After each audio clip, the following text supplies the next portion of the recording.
طاؤس رحمہ اللہ فرماتے ہیں یہ قربانی اور یہ صدقہ مکے ہی میں کرے، ہاں روزے جہاں چاہے رکھ لے۔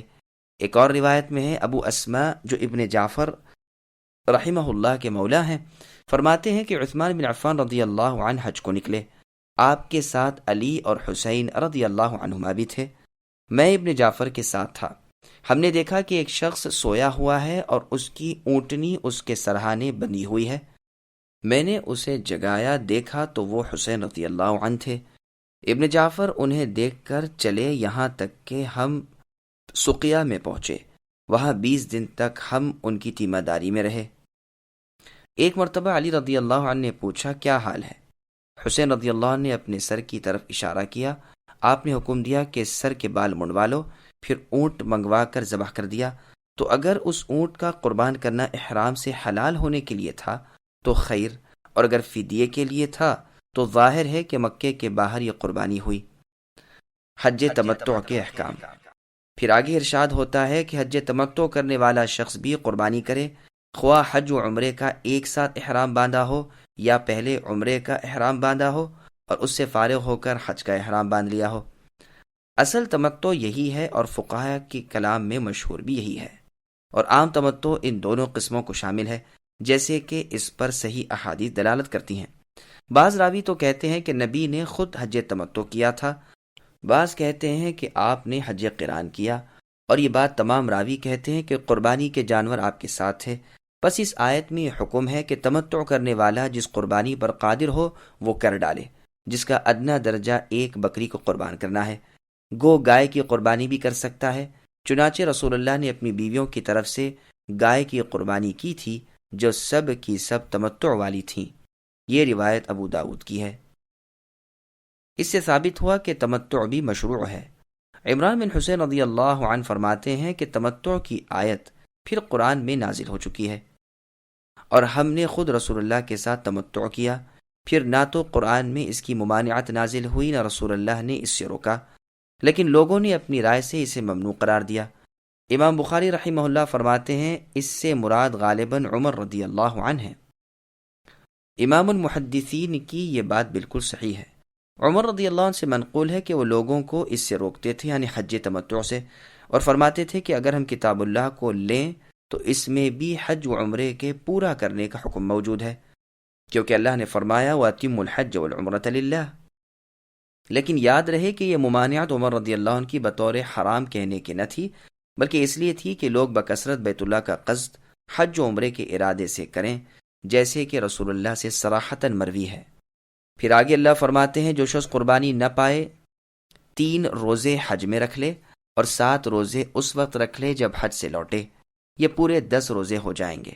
یعنی قربانی کی طاقت جسے نہ ہو وہ روزے رکھ لے، 3 تو ایام حج میں اور باقی 7 بعد میں۔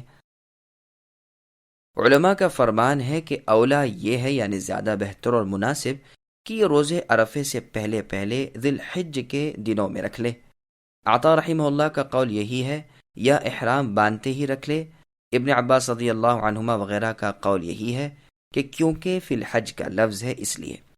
طاؤس، مجاہد رحمہ اللہ وغیرہ یہ بھی فرماتے ہیں کہ اول شوال میں بھی یہ روزے جائز ہیں۔ شعبی رحمہ اللہ وغیرہ فرماتے ہیں کہ ان روزوں کو اگر عرفے کے دن کا روزہ شامل کر کے ختم کرے تو بھی اختیار ہے۔ ابن عباس رضی اللہ عنہما سے یہ بھی منقول ہے کہ اگر عرفے سے پہلے 2 دنوں میں 2 روزے رکھ لے اور تیسرا عرفے کے دن ہو تو بھی جائز ہے۔ ابن عمر رضی اللہ عنہما بھی فرماتے ہیں 1 روزہ یوم الترویہ سے پہلے، 1 یوم الترویہ کا، 1 عرفے کا۔ علی رضی اللہ عنہ کا فرمان بھی یہی ہے۔ یہ تمام اقوال طبری میں ہیں۔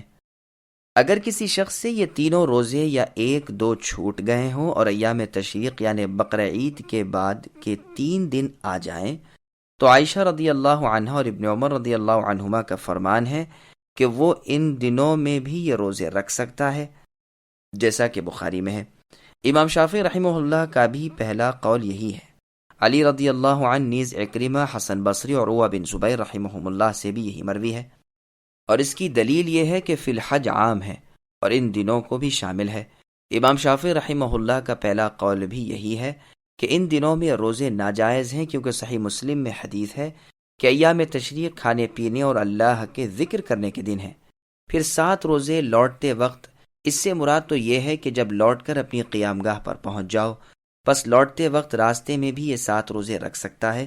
مجاہد اور عطا رحمہ اللہ یہی کہتے ہیں، یا مراد وطن میں پہنچ جانا ہے۔ ابن عمر رضی اللہ عنہما بھی یہی فرماتے ہیں، اور بھی بہت سے تابعین کا یہی مذہب ہے، بلکہ ابن جریر رحمہ اللہ تو اس پر اجماع بتاتے ہیں۔ صحیح بخاری کی ایک لمبی حدیث میں ہے کہ رسول اللہ نے حجۃ الوداع میں عمرے کا حج کے ساتھ تمتع کیا اور قربانی دی۔ ذوالحلیفہ سے آپ نے قربانی ساتھ لے لی تھی، عمرے کی، پھر حج کی تحلیل کی۔ لوگوں نے بھی آپ کے ساتھ تمتع کیا، بعض لوگوں نے تو قربانی ساتھ ہی رکھ لی تھی، بعض کے ساتھ قربانی کے جانور نہ تھے۔ مکہ مکرمہ پہنچ کر رسول اللہ نے فرمایا کہ جس کے ساتھ قربانی ہے وہ حج ختم ہونے تک احرام میں رہے، اور جس کے ساتھ قربانی نہیں وہ بیت اللہ کا طواف کر کے صفا و مروہ کی سعی کر کے احرام کھول ڈالے، سر کے بال منڈوالے یا کتروالے، پھر حج کا احرام باندھے۔ اگر قربانی کی طاقت نہ ہو تو 3 روزے تو حج میں رکھ لے، اور 7 روزے جب اپنے وطن پہنچے تب رکھ لے۔ اس سے ثابت ہوتا ہے کہ یہ 7 روزے وطن میں جانے کے بعد ہیں۔ پھر آگے اللہ فرماتے ہیں یہ پورے 10 ہیں۔ یہ فرمان تاکید کے لیے ہے، جیسے عربوں میں کہا جاتا ہے میں نے اپنی آنکھوں سے دیکھا، کانوں سے سنا، ہاتھ سے لکھا۔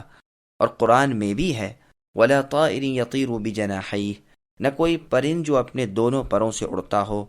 اور جگہ ہے وَلَا تَخُطُّهُ بِيَمِينِكَ، کہ اے نبی آپ اپنے دائیں ہاتھ سے لکھتے نہ تھے، یعنی لکھنا نہ جانتے تھے۔ قرآن میں اور جگہ ہے کہ ہم نے موسیٰ علیہ السلام کو 30 راتوں کا وعدہ دیا اور مزید 10 کے ساتھ پورا کیا، اور ان کے رب کا وقت مقررہ 40 راتوں کو پورا ہوا۔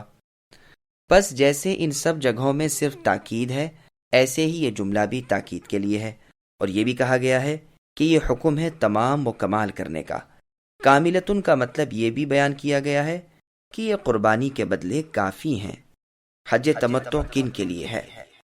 اس کے بعد اللہ تعالیٰ فرماتے ہیں یہ حکم ان لوگوں کے لیے ہے جن کے گھر والے مسجد حرام کے رہنے والے نہ ہوں۔ اس پر تو اجماع ہے کہ حرم والے تمتع نہیں کر سکتے۔ ابن عباس رضی اللہ عنہما کا یہی فرمان ہے، بلکہ آپ سے مروی ہے کہ آپ نے فرمایا اے مکے والو، تم حج تمتع نہیں کر سکتے، حج تمتع باہر والوں کے لیے ہے، تم کو ذرا سی دور ہو جانا پڑتا ہے۔ تھوڑا سا فاصلہ طے کیا، پھر عمرے کا احرام باندھ لیا۔ طاؤس رحمہ اللہ کی تفسیر بھی یہی ہے، لیکن عطا رحمہ اللہ فرماتے ہیں کہ میقات یعنی جو لوگ احرام باندھنے کے مقامات سے نزدیک ہوں وہ بھی اسی حکم میں ہے کہ ان کے لیے بھی تمتع کرنا جائز نہیں۔ مکحول رحمہ اللہ بھی یہی فرماتے ہیں، تو عرفات، مزدلفہ، عرفہ اور رجیع کے رہنے والوں کے لیے بھی یہی حکم ہے۔ زہری رحمہ اللہ فرماتے ہیں مکے سے 1 دن کی راہ کے فاصلے پر ہو یا اس کے قریب وہ تو تمتع کر سکتا ہے، اور لوگ نہیں کر سکتے۔ عطا رحمہ اللہ 2 دن بھی فرماتے ہیں۔ امام شافعی رحمہ اللہ کا مذہب یہ ہے کہ اہل حرم اور جو اتنے فاصلے پر ہوں کہ وہاں مکی لوگوں کے لیے نماز قصر کرنا جائز نہ ہو، ان سب کے لیے یہی حکم ہے، اس لیے کہ سب حاضر کہے جائیں گے۔ ان کے علاوہ تمام مسافر، ان سب کے لیے حج میں تمتع کرنا جائز ہے، واللہ اعلم۔ پھر آگے اللہ نے فرمایا اللہ تعالیٰ سے ڈرو، جو اللہ کے احکام ہے بجا لاؤ، جن کاموں سے اللہ نے منع کیا ہے رک جاؤ، اور یقین رکھو کہ اپنے نافرمانوں کو اللہ سخت سزا کرتے ہیں۔